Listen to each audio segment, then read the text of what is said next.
अभी हम तमाम मीडियागण मौजूद हैं सुपौल जिला के चुन्नी गांव में और आज हम लोग आपको एक ऐसे शख्स से मिलाने जा रहे हैं जो मोदी जी से मिले हुए हैं, मोदी जी से मुलाकात किए हैं।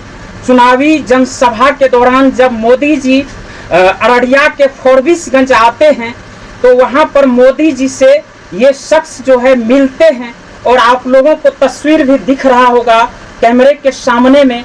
तमाम तस्वीर इनका जो लगा हुआ है ये मोदी जी से मिले हैं और आइए सीधे हम लोग इनसे परिचय करवाते हैं और किस परियोजना से किस संदर्भ में इनकी मुलाकात जो है मोदी जी से हुई है, तमाम जानकारी आपको हम लोग देने का प्रयास करते हैं। तो सबसे पहले तो स्वागत है आपका, क्या नाम? बहुत बहुत धन्यवाद। अमन झा मेरा नाम हुआ और DNY न्यूज व तमाम न्यूज़ वाले को, आप सभी भाइयों को आने के लिए हमारे आवास पर, इनके लिए आप सभी को तहे दिल से धन्यवाद कि आपने हमें इस लायक समझा कि हमारे, चूँकि कल ही हम पैतृक गाँव आए हैं, लगातार चुनावी कार्यक्रम था जिसके निमित्त व्यस्तता थी और कल सुपौल ज़िला में चुनाव भी था जिसके निमित्त मैं यहाँ पे मतदान करने आया, तो आप सभी यहाँ पधारे, इसके लिए तहे दिल से धन्यवाद। अमन जी, सबसे पहले आप ये बताएं कि मोदी जी से आपकी मुलाकात हुई है, बड़े ही गौरव की बात है, बहुत ही सौभाग्यशाली व्यक्ति ही मोदी जी से मिल पाते हैं। तो ऐसे में आप जो है फॉरबिसगंज में मोदी जी से कैसे मिले, किस परियोजना से मिले, कैसे पहले से लगाव है, क्या परियोजना रहा उनसे मिलने? ऐसा है कि शुरुआती दौर से हम बाल स्वयंसेवक रहे हैं। अच्छा। और राष्ट्रीय स्वयंसेवक से मेरा जुड़ाव रहा है और उसी अनुसार से मैं भारतीय जनता पार्टी में हूँ। अररिया जिला में भी भारतीय जनता युवा मोर्चा का कार्य देखता हूँ। चूँकि मेरा पैतृक गाँव सुपौल जिला अंतर्गत छातापुर के भट्टावाड़ी चुन्नी गाँव है, तो वैसे मेरा फॉरबिसगंज में भी अपना है, वहाँ रहना, वहाँ आवास है, तो वहाँ ही रहना होता है। ख़ास तौर पर वहाँ विद्या मंदिर स्कूल से हमारी शुरुआत की पढ़ाई हुई है, तो शुरुआती दौर से ही और राष्ट्रवादी विचारधारा को लेकर आगे बढ़ते रहे हैं।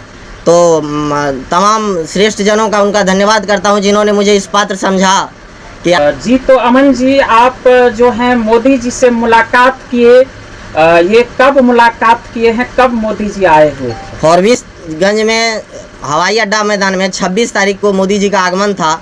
एक चुनावी जनसभा को संबोधित करने आए थे। इसमें पार्टी के कुछ वरिष्ठ जन, पूर्व विधायक, पूर्व सांसद व विधायक, सांसद, ऐसे वरिष्ठ कार्यकर्ता कुछ जो थे, चूँकि कम ही मात्रा में मोदी जी से मिलना था, काफ़ी कम मात्रा में था, लेकिन उस बीच एक युवा चेहरे के तौर पे हमें सभी बड़े पदाधिकारियों ने मौका दिया। प्रदेश कमेटी व दिल्ली से हमारी नाम आया। इसके लिए ये हम सबसे पहले तो अपने छातापुर की जनता, छातापुर के लोगों और अपने गांव, पैतृक गांव के लोगों के आशीर्वाद से और आप सभी के भाई के प्यार से ही आज यहाँ तक पहुँचे कि हमें मोदी जी के मिलने वाले लिस्ट में हमारा नाम रहा।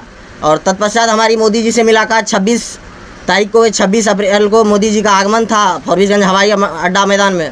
वहाँ कुछ वरिष्ठ कार्यकर्ता मिले जिसमें मैं भी था। बीजेपी से सदस्यता भी लिए होंगे? जी, बीजेपी के सदस्यता लिया हूँ और भाजपा के मैं अररिया जिला में काम देखता हूँ अभी तत्काल। अच्छा जी। बीजेपी के ओर से कोई न कोई पद पे भी होंगे आप? जी, भाजपा युवा मोर्चा का जिला मंत्री हूँ मैं अररिया में। अच्छा। तो अमन जी, ये कभी पहले आप सोचे थे कि मोदी जी से सीधे तौर पे मुलाकात हो पाएगी?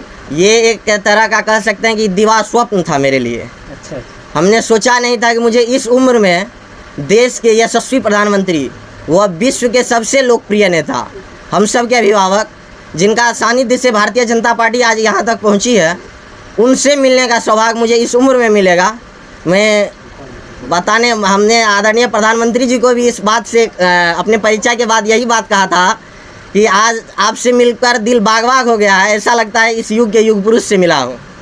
उनका आशीर्वाद भी मिला, जो आप पीछे पोस्टर पे देख रहे हैं। उन्होंने कहा खूब आगे बढ़िए, इस तरह का आशीर्वाद देकर मुझे उन्होंने हौसला को अफजाई किया। आगे बढ़िए मतलब और भी मौका मिलेगा आगे क्या बीजेपी में? जी ज़रूर, हम लोग अभी एक कार्यकर्ता हैं और छोटे स्तर से कार्य करना शुरू किए हैं। तो आज आप देख सकते हैं कि इस उम्र में मैं मिला हूँ, तो ज़रूर पार्टी कुछ ना कुछ आगे, अभी बहुत समय है, अभी तो शुरुआती दौर है। आगे जो है MLC का भी चुनाव है, देखिए, क्या उसमें कुछ भाग आजमाना है क्या? नहीं, अभी समय है, अभी तत्काल में ऐसा कुछ बात नहीं। अभी हम लोग को पार्टी के लिए काम करना है, पार्टी को मजबूती देना है। समय आएगा तो सब कुछ होगा।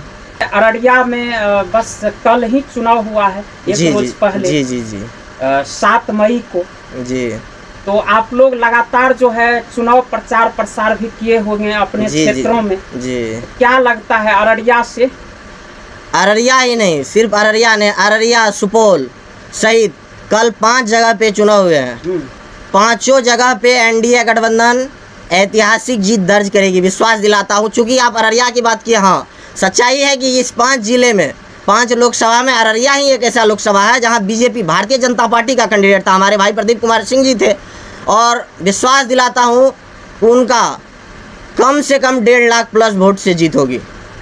अच्छा। पिछली बार भी उनकी जीत 1,37,000 वोट से हुई थी, इस बार उससे कई गुना ज़्यादा वोट से जीत होगी। हमारे सुपौल से भी दिलेश्वर कामेत जी हैं, इससे पूर्व में भी सांसद रह चुके हैं, एनडीए के प्रत्याशी हैं जदयू के, उनकी भी जीत अच्छी मार्जिन से होगी, ऐसा विश्वास है। तो क्या लगता है अमन जी, दोबारा जो है मोदी जी से मिलने का सौभाग्य प्राप्त होगा? जरूर, पार्टी में काम कर रहे हैं तो पार्टी, अगर आप ये समझ सकते हैं कि हमें इतना कम उम्र में पार्टी इतनी बड़ी विश्वास हम पे किया कि आदरणीय प्रधानमंत्री, विश्व के सबसे लोकप्रिय नेता, उनसे मिलने का सौभाग्य प्राप्त हो गया इस उम्र में, तो पार्टी के लिए तभी बहुत सारी हमारी जिम्मेवारियां बची हुई है। लंबी कार्य चलेगी पार्टी के लिए और करता रहूँगा पार्टी के लिए, क्योंकि अंदर से कोई सिर्फ सम्मान पार्टी देती है, ये हमारे लिए सबसे बड़ी बात है कि इस उम्र में मुझे इतनी बड़ी सम्मान दी कि हमें इस उम्र में मोदी जी से मिलने का मौका मिला। कई लोग नहीं मिल पाते हैं, कई लोग पार्टी के लिए काम करते करते, ईमानदारी से करते करते नहीं मिल पाते, लेकिन पार्टी मुझ पे इतना भरोसा जताया कि इस उम्र में मुझे मोदी जी से मिलने का, तो अभी तो बहुत सारे टाइम है, काफ़ी लंबी राजनीति करनी है और लंबा टाइम है, मोदी जी से मिलना, आगे सभी से मिलना होता रहेगा। बिल्कुल बिल्कुल। मोदी जी से मिले हैं आप, तो मिलने के बाद जो है तमाम बड़े बड़े मीडिया में भी आपका न्यूज चल रहा है, चलेगा भी, तो ये आप सभी का बस प्यार है, आशीर्वाद है लोगों का कि आप लोग आज अचानक घर पे पधारे। ये तो प्यार है आप लोगों का कि हमारे और खींच लाया। बस अच्छा लगता है कि लोगों को ऐसा लगता है, तो अच्छा लगता है। अच्छा, अभी जो है अमन जी, बहुत सारे राज्यों में जो है चुनाव बाकी है, बहुत सारे सीटों पर जी। तो आगे जो चुनाव होने वाला है, तमाम जनता से क्या कहेंगे आप? तमाम जनता से हम यही बात कहेंगे कि देश प्रगति पथ पर है और देश को आगे बढ़ाने के लिए आदरणीय प्रधानमंत्री जी का जो मूल मंत्र है, मोदी का जो मंत्र है उनका, हम लोगों को 400 पार का लक्ष्य दिया गया है। हमें विश्वास है भारत में पुनः 400 पार 100% और बिहार में 40 के 40 सीट देने का काम हम लोग करेंगे। मोदी की गारंटी है, उस पर भारत के लोग विश्वास कर रहे हैं, बिहार के लोगों का विश्वास है, मोदी जी से अटल विश्वास है, जो विश्वास कभी भी मोदी जी चूँकि टूटने देते नहीं हैं। वो जो विश्वास दिलाते हैं, चाहे 370 हो, राम मंदिर हो, ऐसे कई सारे काम हमारे द्वारा किया गया। और आगे फिर से अगर 2024 में फिर से प्रधानमंत्री, आदरणीय प्रधानमंत्री जी बनेंगे ही, लोगों का विश्वास है, तो बेहतर कार्य किया जाएगा देश को आगे बढ़ाने के लिए। मोदी की गारंटी, ये टैगलाइन जो है बड़े ही जोर शोर से आप लोग चला रहे हैं हर जगह जी। तो महंगाई कब कम होगी, ये बहुत बड़ा सवाल है जी। ये आपका एक सवाल है, चूँकि और हर जनता का सवाल है ये जी।